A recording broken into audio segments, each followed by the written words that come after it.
बहन जी आपका नाम बताओ, आपका नाम क्या है? गीता देवी। रहने वाले कहाँ के आप? सुजानगढ़। सुजानगढ़, चूरू, राजस्थान में ना। उम्र आपकी 57। आप मेरे पास आए थे तो प्रॉब्लम बताई थी कि 2014 से आपको सिर का दर्द, गैस, ठीक है, कंटिन्यू बनता था।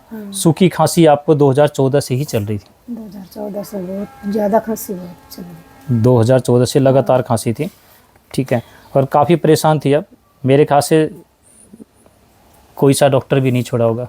सही है सर, है ना। आप क्या लगते हैं इनके? मैं इसका पति हूँ। अच्छा, तो आप मुझे बताओ कि कहाँ कहाँ आपने दवाई दिला दिया था इनको? तो सुजानगढ़ का कोई हॉस्पिटल नहीं छोड़ा। सुजानगढ़ में तो आपने सबको, छोटे मोटे बड़े सब कुछ। हाँ, सिक्कर जब स्पेशलिस्ट है, स्पेशलिस्ट होने को। अच्छा, इसलिए मैंने अपने 7 महीने दवाई ली। 6,000 का इंजेक्शन लगता था, हफ्ते में 3 इंजेक्शन लगते थे। 6,000 का इंजेक्शन, हफ्ते में 3 इंजेक्शन नाभि में लगाता है। नाभि में लगाते थे, स्पेशल खांसी के लिए। स्पेशल खांसी के लिए 28 से की उसने। मतलब एक दिन में 28, पहले बहुत 28 जांच की उसने पूरे शरीर की। यार मैंने उनको बोला खांसी था सर, क्या रहती थी कि जांच करानी पड़ेगी। 50,000 का वो पैकेट बांध के दिया था मैंने। 50,000 का आपका 20-15 दिन की दवाई, 15 दिन की दवाई का इनको दिया गया था। आप समझ सकते हो ना, एक सिंपल सी खांसी के लिए बड़े से बड़ा डॉक्टर का इन्होंने ट्रीटमेंट लिया, 6,000 का इंजेक्शन लिया नाभि में, और वो खांसी कंट्रोल नहीं हुई। जिससे 10 साल में खांसी कंट्रोल नहीं हुई हो, वो क्या दावा करता हो? कोई ऐसा वैद्य नहीं, मतलब आयुर्वेदिक वैद्य नहीं छोड़ा मैंने। अच्छा, आयुर्वेद भी देख लिया। हमारे सुजानगढ़ में अच्छा जसवंतगढ़ गाँव के पास में पड़ता, मतलब माने हुआ वैद्य है वो। उसको मैंने सुजानगढ़ में जितने वैद्य, मतलब लगभग चूरू सबको दवाई ले ली मैंने। इन्होंने अच्छे वैद्य का भी, जो जहाँ भी इनका नाम सुना था उनसे भी ले लिया। आज क्या होता है कि आयुर्वेद के नाम से भी जो जितने भी वैद्य हो रहे हैं ना, ये लोग भी कहीं ना कहीं आयुर्वेद को बदनाम ही कर रहे हैं। मैं तो ये बोलूँगा ना, अब ये परेशान हो लिए थे, अब ये मेरे पर विश्वास कैसे करते हैं भला? एक बार इनकी तरफ भी करना, ताकि लोगों को पता चले। इन्होंने, आपने बताया था सारी बातें ना, बताया था कि लास्ट ऑप्शन है, चलो इनको और देख लेते हैं। हाँ। ये बात हो रही थी। बहन, कितने दिन से आपको आराम मिलने लगा था? 5 दिनों में से आराम हो गया। 5 दिनों में ही आराम हो गया। और जाने माने वैद्य जो बता रहे थे? बिल्कुल सर, जाने माने कोई आराम नहीं मिला। कोई आराम नहीं मिला। तो मेरे लास्ट में ये होगी, मतलब ये जाएगी, ये नहीं जाएगी। हर सेकंड से खांसी, हर सेकंड में खांसी होती है, हर सेकंड से सांस में खांसी, हर सेकंड। खाना भी नहीं खाने देते। खाना भी बिल्कुल है, मतलब हर सेकंड खांसी आ रही है। मतलब पूरा परेशान हूँ, मतलब मेरा 8 किलो वजन घट गया इसको देख। इनको परेशान देख करके इनकी भी हालत खराब हो गई कि क्या करूँ अब मैं। बिल्कुल सही। पैसे कितने लगा दिए थे टोटल आपने? कोई पता नहीं है, फिर भी अप्रोक्सीमेट पूछो तो। मतलब इस 7 महीने में इस जब पूरा डॉक्टर के कम 3-4 लाख लगा दूंगा। अब 3 जैसे 6,000 का लगता है, देख लो आप। 10 साल का है, बता रहा हूँ। अगर 3 साल चलेगा ये इलाज। 3 साल चलेगा, बोलो। और 5 दिन में जो बोले कि हमारी खांसी तो चली गई थी, तो कितना सरल है जी, ठीक है। और पता नहीं इस खांसी को देखकर आगे आपको क्या बता दिया जाता है। 15 दिन तो सर ऐसी होगी कि बिल्कुल खांसी आती नहीं। खांसी नहीं। आज तो मेरे ख्याल से आपको दिसंबर 3 महीने के समथिंग हो गए ना। 3 महीने से ऊपर हो गए। 3 महीने से ऊपर हो गए। और उस 15 दिन के बाद तो उतनी खांसी आपको महसूस नहीं है। 5वें दिन मेरे पता चल गया ये दवाई लग गई। ये दवाई लग गई, क्यों दवाई दे जगह मुझे पता है। इस दवाई का भी एक राज है जी। आयुर्वेद को जानबूझकर खत्म किया गया था, और आयुर्वेदिक की जो पढ़ाई जा रही है ना जी, वो पुराना इतिहास उन्होंने उठा रखा है, जो खत्म हो गया है, हाइब्रिड कर दिया गया है। पता है, बताते थे थायराइड की सबसे अच्छी मेडिसिन धनिया है। धनिया में कितनी खुशबू थी। जब धनिया की चटनी हमें घर में बनाई जाती थी, तो पड़ोसी में भी पता चल जाता था कि धनिया की चटनी बन रही है। बंद हो गई। सभी औषधियों को हाइब्रिड कर दिया गया है, और इन्हीं औषधियों से अगर मेडिसिन बनाई जाए तो कोई काम नहीं करेगी। राजीव दीक्षित जी ने ये नहीं सिखाया था। उन्होंने बोला था कि घर में बड़े आराम से आप लोग ठीक हो सकते हो। जो आपको बहन मैंने दिनचर्या बताया था, कब उठना, कब सोना, क्या खाना, क्या नहीं खाना, बर्तन कौन सा हो, दांत किससे साफ करे, साबुन कौन सी हो, वो सारी बताई थी। सारा प्रक्रिया आपने किया। बिल्कुल करिए। आपने बताया कि आपको एलर्जी थी, बिल्कुल एलर्जी और गैस बनती थी। 2 बीमारी सिर्फ आप पी के ठीक कर ली। बिल्कुल ठीक है साहब, मैं छोड़ूंगा नहीं सब। सर मेरे गाय घर बांधनी पड़े, चाहे घर बांधनी पड़े। बात चर्चा चल रही है, चर्चा चल रही है। हमारे पास जमीन नहीं है इतनी हाँ, हाँ। कि कहीं बांध पीछे की सकें। जमीन लेने के लिए। जमीन लेने की बात चली, सिर्फ गाय बांधने गाय बांधने के लिए यहाँ से चालू होगा जी फिर से वो कहानी। वो कहते हैं ना कि गाय बचा लो, कैसे बचेगी जब सामने बीमारी खड़ी होगी ना। ऐसे चाहे कितने ही बोल दे हम कि गाय के अंदर देवी देवता है, गाय हमारी माँ है, नहीं मानता कोई, बोलने से कुछ क्या होता है? नहीं मानेगा जी। चाहे घर घर जाके हम ये बात बोल दे लोगों को, नहीं बोले जी जाओ जी, क्यों दिमाग खराब कर रहे हो, अपना काम करो ना। सर गाय तो लेंगे, अब ठीक हो गई। लाएंगे ना। गौ माता में सब दो जिस बीमारी आपको 10 साल की बीमारी आपको 14 दिन में 5 दिन में आप बता रहे 5 दिन में आ रहा 5 दिन में ठीक हो गई, तो उसकी कीमत कितनी होनी चाहिए उस गाय की? बहुत कीमत है सर, कीमत ही नहीं है। कोई कीमत अनमोल है, आकलन नहीं है, आंकड़ा नहीं है। ठीक है। ब्राजील यहां से 35 करोड़ की गाय लेके जा रहा है। आप लोगों को अभी नहीं पता जी। अब जब घर में बीमारी आती है ना, तो कई लोग कहते हैं हमने 1.5 करोड़ 2 करोड़ 5 लाख 10 लाख 80 लाख इस तरह से लोग बोले हम लगा दिए। और सिर्फ उसके बचने का एक ही रास्ता है, वो है देसी गौ माता बिल्कुल और नंदी। अगर नंदी नहीं रहा तो कुछ नहीं, गौ माता का गर्भधारण इंजेक्शन से टीके से किया जाएगा, वो किसी काम की नहीं है। बिल्कुल सही। तो दोनों बचाना है जी, एक नंदी और एक गौ माता आपके जीवन में हो, ठीक है जी। बिल्कुल। मैं इसलिए वीडियो के माध्यम से आपको बोल रहा हूं मैं। और एक बात और रखना चाहूंगा इस वीडियो में, सबसे गहरी और इम्पोर्टेंट बात है जिसको लेकर मुझे भी काफी परेशानी है। चाय को लेकर मैंने आपसे बात करी थी, मैंने बोला भी था कि अगर घर में चाय बनेगा तो मैं दवाई नहीं दूंगा।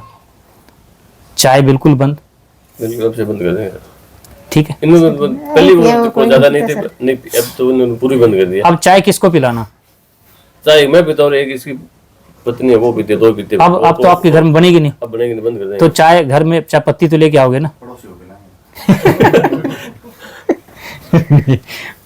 ना। किसी दुश्मन को भी नहीं पिलाना है ना। हम ये बात करेंगे आज, क्योंकि जब किसका नुकसान आपको इतना पता है, हम तो ये कहेंगे आज के बाद अगर मेहमान आता है तो मेहमान नवाजी हम नींबू की शिकंजी से भी तो कर सकते हैं जी, चाय क्यों?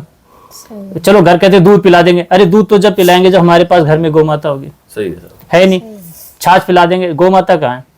तो ये चीज तो हो नहीं सकती। नींबू शिकंजी तो पिला सकते हैं, एक गरीब व्यक्ति भी इतना मान सम्मान दे सकता है ना। आपके पास बड़ा मेहमान है, कोई गाड़ी बंगला बहुत बड़ा रईस आदमी आ रहा है, तो जो नींबू की शिकंजी में तो बेइज्जती हो जाएगी, आप उसको फलों का रस पिला दो, हाँ दूसरा हो सकती है ना जी मेहमान नवाजी, ठीक है। कोई कोल्ड ड्रिंक की जरूरत तो नहीं है ना। तो राजीव भाई ने जितनी भी बातें आप लोगों को कही है, आज फिर से उसको सुनना चालू करो। मैं तो सिर्फ उनको सुनकर आप लोगों को उन्हीं के द्वारा बात बताई हुई अपडेट करके आपको बता रहा हूँ, ठीक है। बहन जी कौन से पेस्ट से दांत साफ करते हो आप? नमक हल्दी सरसों का तेल। नमक हल्दी और सरसों का तेल इन्होंने बोला, ठीक है। कोई आपको मैंने पेस्ट या मंजन तो नहीं दिया यहाँ से कुछ नहीं। कि आयुर्वेदिक मंजन आयुर्वेदिक पेस्ट मैंने तो नहीं दिया ना। नहीं कुछ नहीं। क्या आपको इससे साफ करने के बाद मुंह में ताजगी महसूस होती है? ऐसा तो नहीं लगता कहीं बदबू आ रही है? सर नहीं बिल्कुल नहीं आ रही है, एकदम साफ होता है। एकदम साफ होता है ना। पहले हमारे पूर्वज, हमारे दादा, हमारे दादी, पीछे देख सुना था ना 80 85 100 110 उम्र रही है, उनके दांत लास्ट टाइम तक मुंह में थे। वो दांत किससे साफ करते थे? नीम की टहनी होती थी, कीकर की होती थी, नमक तेल हल्दी से करते थे, कोयले से राख से करते थे। लास्ट टाइम तक सारे मुंह में दांत थे। इतने डेंटिस्ट भी नहीं होते थे। अब तो हर चौराहे पर आपको एक डॉक्टर की दुकान मिल जाएगी दांत वाली। तो ये प्रक्रिया थी, मैंने तो कुछ नहीं दिया ना। नहीं सर, और कौन से साबुन से नहाते हो आप? मैं तो मुल्तानी मिट्टी से नहाती हूँ। मुल्तानी मिट्टी से स्नान करते हैं। देखो कितना नुकसान कर दिया। सही है। आपका तो फायदा हुआ ना जी। मेरा तो फायदा है। मैं भी चाहता तो मैं भी साबुन बेच सकता था ना जी, मैं भी बेच सकता हूँ साबुन मुल्तानी मिट्टी से, गैरू चंदन, मतलब आप काफी ऐड करके आपको साबुन में भी बेच देता। ना मैं साबुन बेचा, ना मैंने पेस्ट दिया, ना ही मैंने मंजन दिया। मैंने बताया जिस चीज को मैं इस्तेमाल करता हूँ वही आप करो। आप इतने दिनों से आप मुल्तानी मिट्टी और इससे नहा रहे हो, आपका शरीर में बदबू नहीं आ रही है? नहीं बिल्कुल नहीं आ रही मेरे तो। अब तो ताजगी महसूस होती है ना। जो चीज मैंने किया वही बताया। देखो मैं किसी तरह से इस वीडियो को बनाकर मैं तो एक प्रैक्टिकल उदाहरण दिया। जो भी आपको जानते होंगे, आपकी बहन, आपका परिवार, कम से कम आप उनको तो बता सकते हो ना बहन जी।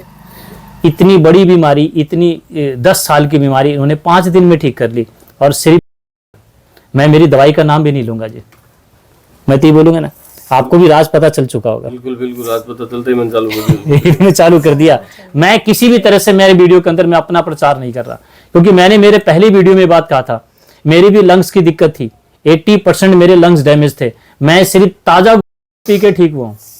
आपके सामने आप बैठा हूं, ठीक है, तो दवाई तो एक बहाना।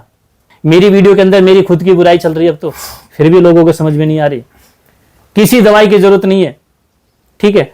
और जिंदगी भर सेवन करना, बताया ना, क्योंकि जितना भी आप लोग अनाज खा रहे हो सब डीएपी यूरिया है, जितना भी आप लोग फल खा रहे हो सब कार्बाइड से पकाया जा रहा है, देखा आपने। अब बताओ घर में अनाज उगा लोगे क्या? जो लोग उगाते हैं क्या घर में फल उगा लेंगे?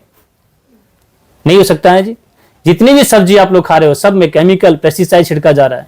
ये जो टॉक्सिन बॉडी में जा रहा है, इस टॉक्सिन को निकालने के लिए आपको सीधा गौमूत्र का सहारा लेना है। तो जिंदगी भर इस टॉक्सिन से तो बच नहीं सकते, तो उसका बचने का रास्ता आपको बता दिया। अब तो जीवन में अगर आपकी गौ माता है तो आपको किसी भी डॉक्टर की जरूरत नहीं है और किसी भी वैद्य की जरूरत नहीं है। बिल्कुल सही है। वो कहते हैं ना, गौ में वस्ती लक्ष्मी और गौमूत्र धनवंतरी। धनवंतरी क्या थे जानते आप? एक वैद्य थे।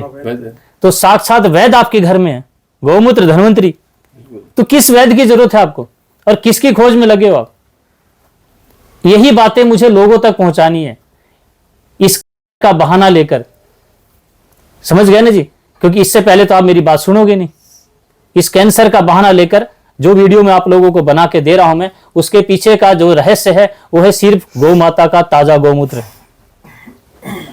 ठीक है, आएगी आपको बाद में बात समझ में, लेकिन जब गाय खत्म हो जाएगी, जब जैसी गाय बचेगी नहीं, क्योंकि घर घर आप देखो जर्सी है, या तो भैंस है या जर्सी है, किसी को भी नहीं पता।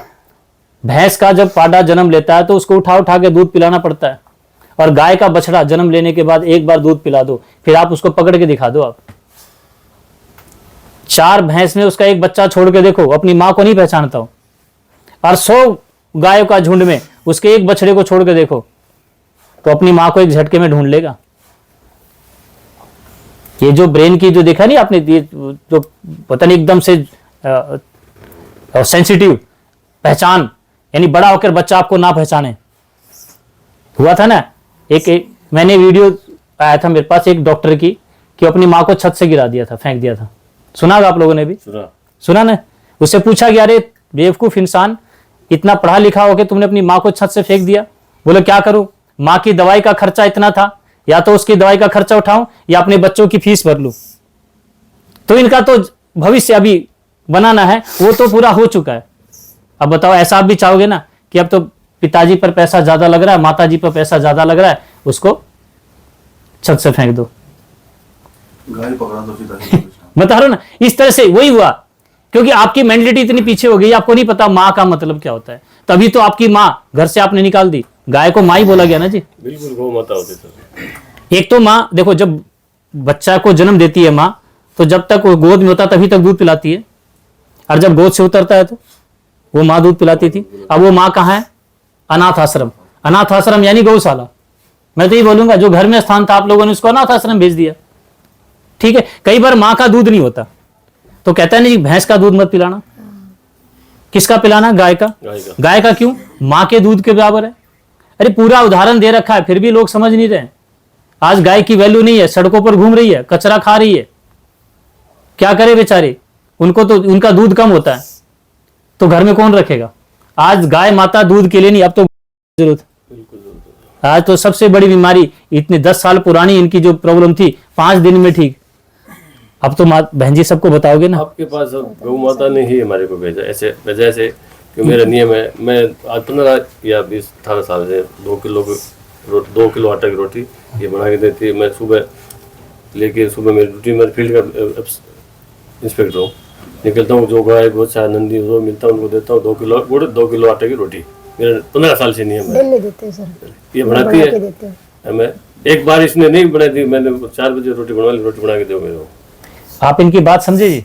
ये कह रहे हैं कि इनका जीवन ध्यान गौ माता नहीं दिया। ये कहते हैं पिछले 15 साल से आटे की रोटी बनाती हैं और गुड़ लेकर मैं गाय को खिलाने जाता हूँ डेली। तो आज इनका जो जीवन बचाना, जो गौ माता ने इनका जो कर्ज लिया, आज उतार दिया।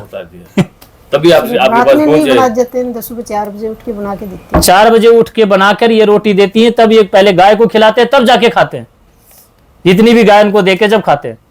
तो आज गौ माता ने अपना, आपके पास गौ माता ने भेजा हमारे को। हाँ, ये आज बात की सच्चाई रखी गई है कि मेरे तक कौन सा बंदा पहुंच सकता है जिसने सही में गौ माता की दिल से सेवा की है। सेवा की हो।